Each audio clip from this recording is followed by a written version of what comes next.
السلام علیکم۔ پچھلے سال کی بات ہے، ایک دوست گول بازار سرگودا شاپنگ کر رہا تھا۔ اس کی بیٹی کا فون آیا کہ ابو، آپ کے داماد نے مجھے فارغ کر دیا، علیحدگی دے دی ہے، فوراً آئیے اور مجھے لے جائیے۔ بیٹی کی یہ بات سن کر وہ دوست بائیک دوڑاتا گھر کو واپس چلا۔ انہی سوچوں میں گم ہو گیا۔ راستے میں چلتی بائیک پر ہارٹ اٹیک ہوا، بجلی کے پول سے ٹکرایا اور وہیں سڑک پر جان دے دی۔ بظاہر تو یہ بات اتنی سی ہے کہ ہارٹ اٹیک ہوا اور بندہ فوت ہو گیا، وقت مقرر تھا۔ لیکن کوئی بات تو تھی جو ایک اچھے بھلے صحت مند آدمی کی اچانک موت کا باعث بنی۔ اس میں کہیں نہ کہیں تو انسانی غلطی نے بھی اپنا حصہ ڈالا ہوگا۔ علیحدگی کے کچھ دن بعد میں بچی سے ملا اور پوچھا کہ بی بی، 3 بچوں کے ساتھ خاوند نے جو تمہیں چھوڑ دیا، کیا بات ہوئی تھی؟ تمہارا فرسٹ کزن بھی تو تھا۔ اس بیٹی نے جو بھی وجہ بتائی وہ مجھے سمجھ نہیں آئی۔ الزامات کی ایک لمبی فہرست تھی، لیکن وہ صاحبزادی مجھے کہیں بھی یہ نہ بتا سکی کہ معاملات کی بہتری کے لیے خود اس نے کیا کیا۔ ایک بات میں نے بطور خاص نوٹ کی کہ محترمہ کے ہاتھ میں 1.5 لاکھ والا آئی فون تھا۔ مرحوم دوست میرے رشتہ دار بھی تھے۔ ان کا سابقہ داماد اعلیٰ تعلیم یافتہ اور ایک محترم ادارے میں اسکول ٹیچر ہے۔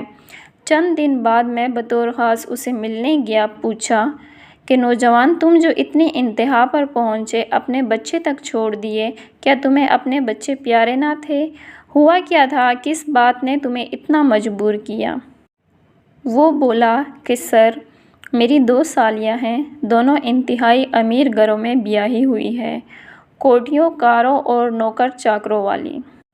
جب بھی میری بیوی اپنی بہنوں کو مل کر آتی، میرے گھر جھگڑا شروع ہو جاتا۔ مجھے بات بات پر غریبی کے طعنے ملتے۔ میں 40,000 ماہانہ کا ملازم ہوں، جتنا کر سکتا تھا انتہائی حد تک کیا، لیکن اب بات برداشت سے باہر تھی۔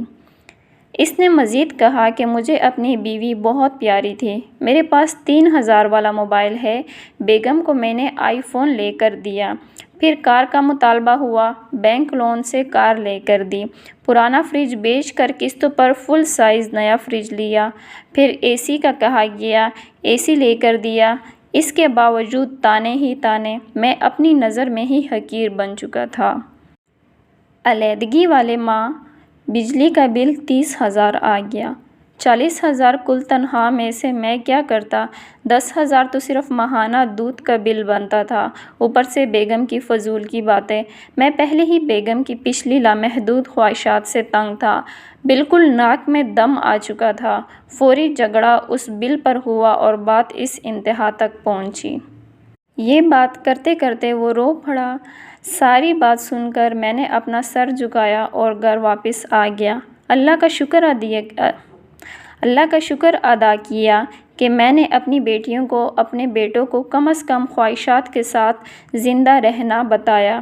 اس وقت وہ علیحدگی یافتہ بیٹی اپنی شادی شدہ بھائی کے 3 مرلہ مکان کے اوپر والے ایک کمرے میں رہ رہی ہے۔ جب بجلی بند ہو تو اس کمرے میں بندہ ایسے ہو جاتا ہے جیسے مٹی میں دانے بنتے ہیں۔ نہ اوپر واش روم ہے اور نہ کچن۔ بچے نیچے جائیں تو ان کی ممانی تھپڑ لگا کر اوپر واپس بھگا دیتی ہے۔ 26 سالہ لڑکی صرف 1 سال میں 50 سال کی اماں نظر آتی ہے۔ سنا ہے کسی پرائیویٹ اسکول میں 9-10 ہزار کی نوکری بھی شروع کر دی ہے۔